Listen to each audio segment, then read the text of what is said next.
friends, it's Emily from burlapkitchen.com, and today we're going to make something really fun with some cardboard. So you're first going to want to take a plate and then something, I'm using a ribbon spool here, and we're going to draw two circles, two different sizes to create a snowman. So then we're going to go ahead and we are going to cut it out. And I did use a Sharpie. You might not want to do that on a good plate because it will stay on the plate. This is a very old plate, so I'm not too worried about it. So then I cut out the shape that we just cut or just drew on there. And I am using corrugated cardboard here.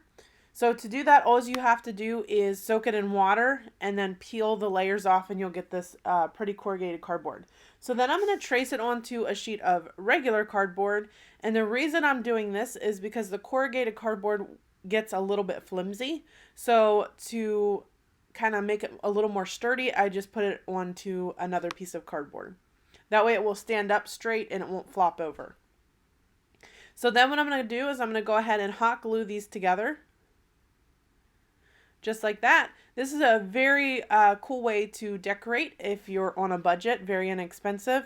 So then I'm going to take some white chalk paint and I'm going to paint over this snowman. I'm going to kind of give this guy like a little bit of a rustic vibe. I want him to look rusty. So we're going to paint him with some white chalk paint. Acrylic paint should work too. I just like the looks of chalk paint better. Okay, now we're going to make sure it's nice and dry. That's looking pretty good to me. So now I have these little snowflakes I found, and we're going to paint these to make them look rusty and our snowman too. So we're going to come in with some pewter gray from Apple Barrel Paints, and we're just going to paint both these snowflakes. The snowflakes came from Hobby Lobby. And make sure you get in like on the insides of them too so it don't show up on your project. And make sure they're nice and dry. Now I'm going to come in with some metallic silver and a little more of the pewter gray. So I'm going to first add a layer of the pewter gray to my snowman. Because again, I told you I wanted to make this guy look a little bit rusty.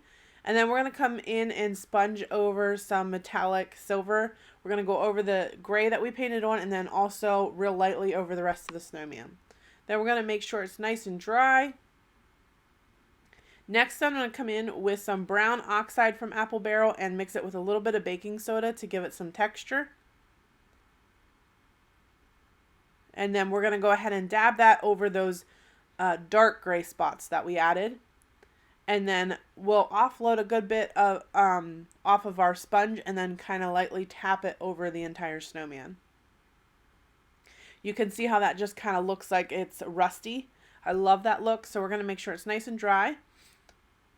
And now we're going to decorate him. I have this really pretty fabric that I got from Hobby Lobby. I just cut a little slit and then I ripped it the whole way down. And we're going to tie this around him for a scarf.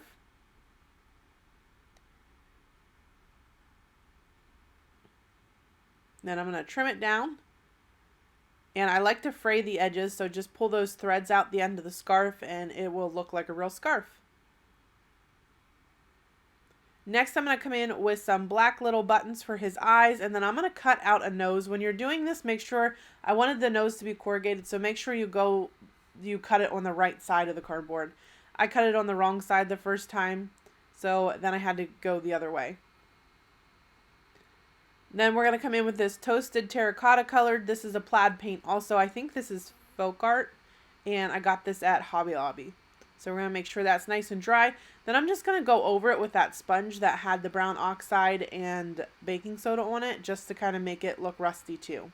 I did add a little more brown oxide to it. And I did use a paintbrush just to get down into some of the dips. And then we're just going to glue everything in place. You could seriously have so much fun with this. I mean, you could just go crazy. You could add glitter. You could give him a hat if you wanted to. I didn't want a hat on this project. So then I'm going to go ahead and take some snowflakes. I'm going to glue them in place.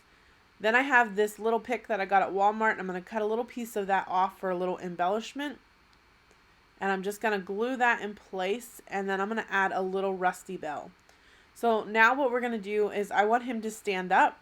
So we're going to take some Jenga blocks, and if 6 is not enough, you can always add another layer of 3 to the back just to make it thicker. And then we're just going to glue that on so he stands up, and he turned out so cute.